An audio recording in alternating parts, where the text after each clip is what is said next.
Salutare! Suntem exact lângă clubul colectiv. Aici și-au pierdut viața foarte mulți tineri.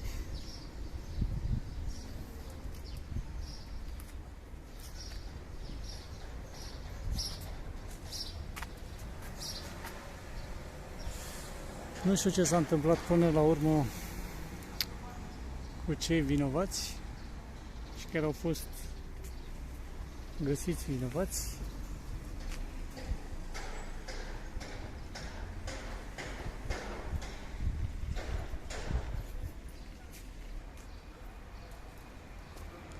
Cred că aici este clubul, în interior aici.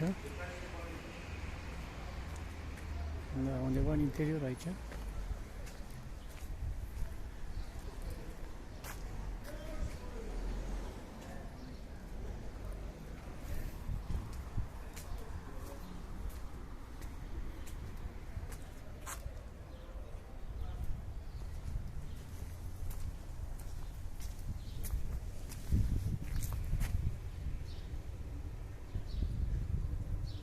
Colectiv înseamnă iubire, colectiv înseamnă lacrimi, suferință. Dumnezeu să vă odihnească în pace, vă iubim. Colectiv 65.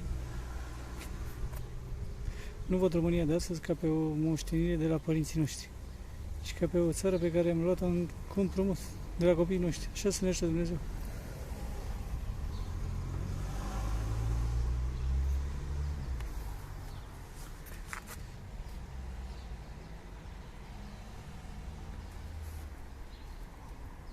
Foarte nasol ce s-a întâmplat aici.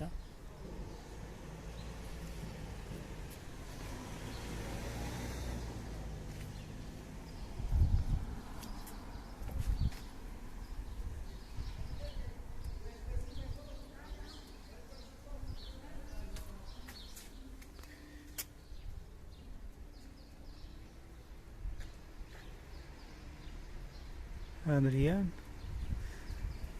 Andrei,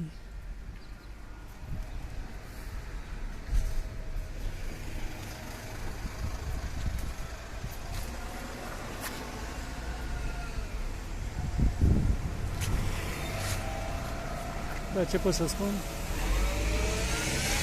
Dumnezeu să ierte.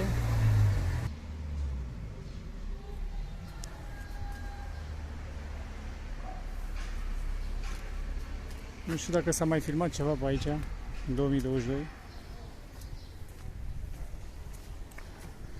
Oare s-o fi schimbat ceva? Nimic. Aceeași clădire, aceeași... Păcat de oamenii ăștia tineri că au murit.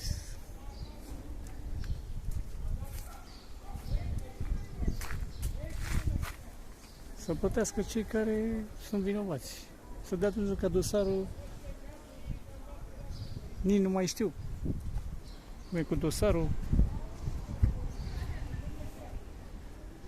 O fi arestat pe pietrele, nu o fi arestat, habar n-am. Toate cele bune.